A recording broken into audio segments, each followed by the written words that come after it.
There was a man who walked through life like a shadow passing through sunlight, silent, steady, unbothered.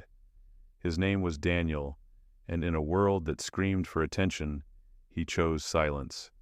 Not the silence of weakness, but the silence of someone who had learned what most people never do, that power doesn't announce itself.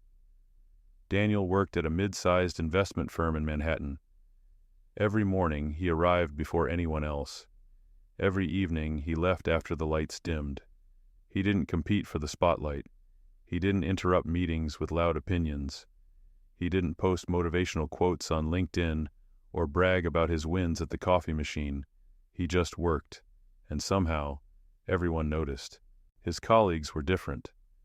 They talked over each other in meetings, desperate to be heard. They sent emails at midnight to prove they were grinding. They name-dropped clients, exaggerated successes, performed their ambition like actors on a stage. But Daniel? He sat in the back of the room, arms folded, eyes focused.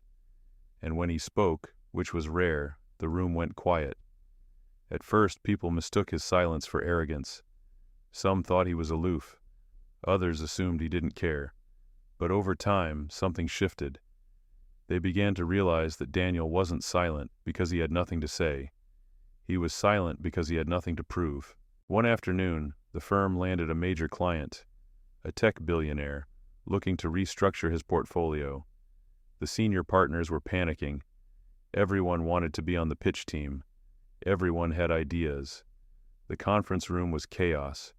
Voices clashing, egos inflating, strategies contradicting each other. Daniel sat at the edge of the table, saying nothing. His boss, frustrated, finally turned to him.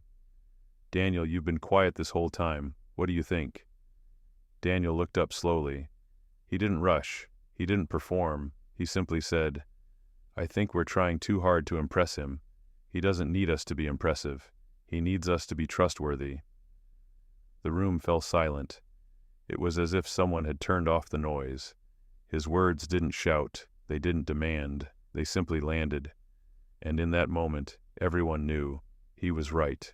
The pitch was built around Daniel's insight. They didn't dazzle the client with jargon or flashy projections. They offered clarity, honesty, and a plan rooted in integrity. The billionaire signed. And when the senior partners celebrated, they raised a glass to Daniel. Not because he had fought for credit, but because he had earned it without asking. But respect doesn't come easy, and Daniel's silence wasn't always understood. There were people who resented him. A younger analyst named Marcus was one of them. Marcus was everything Daniel wasn't. Loud, confident, always pitching ideas, always hungry to be seen. He thought Daniel was overrated. He thought silence was a trick. One day, in front of the entire team, Marcus challenged him. "You don't say much, Daniel. Makes me wonder if you actually know what you're doing, or if you're just good at staying quiet." The room tensed. Everyone expected Daniel to defend himself, to put Marcus in his place. But Daniel didn't flinch. He looked at Marcus calmly, almost kindly, and said, "Maybe you're right." Then he smiled, not mockingly, but warmly, and went back to his work. Marcus laughed it off. But the truth hit him later that week. He had made a mistake on a client report, a costly one.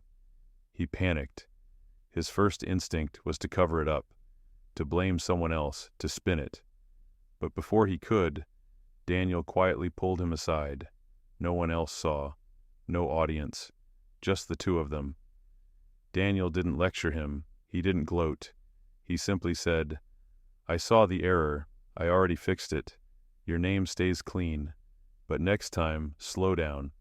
Being loud doesn't make you right." Marcus stood there, stunned. Daniel could have exposed him, could have made him look foolish in front of everyone. But he didn't.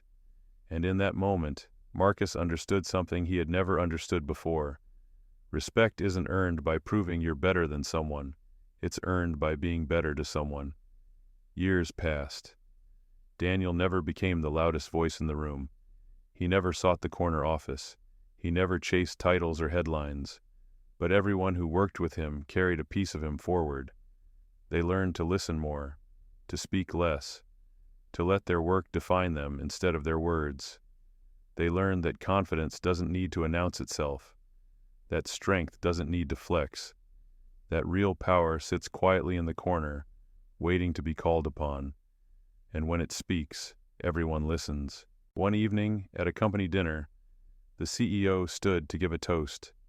He spoke about the firm's growth, the challenges they had overcome, the people who had shaped the culture. And then he paused. He looked across the room at Daniel, who was sitting in the back, as always, saying nothing. The CEO smiled. "There's a man here who taught me something I'll never forget. He taught me that leadership isn't about being the loudest. It's about being the most present. It's not about demanding respect. It's about living in a way that makes respect inevitable. Daniel, thank you." The room erupted in applause. Daniel didn't stand. He didn't wave. He simply nodded once and took a quiet sip of his drink. Because that's who he was. A man who said nothing, yet everyone respected him. Not because he tried, but because he didn't have to. In a world obsessed with noise, he chose substance. In a culture addicted to validation, he chose integrity. And in doing so, he became something rare, something the world desperately needs more of. He became someone people didn't just admire. They trusted, they followed, they remembered. You don't need to be the loudest to be heard. You don't need to fight for attention to be seen. Sometimes, the most powerful thing you can do is say nothing, and let your life speak for itself.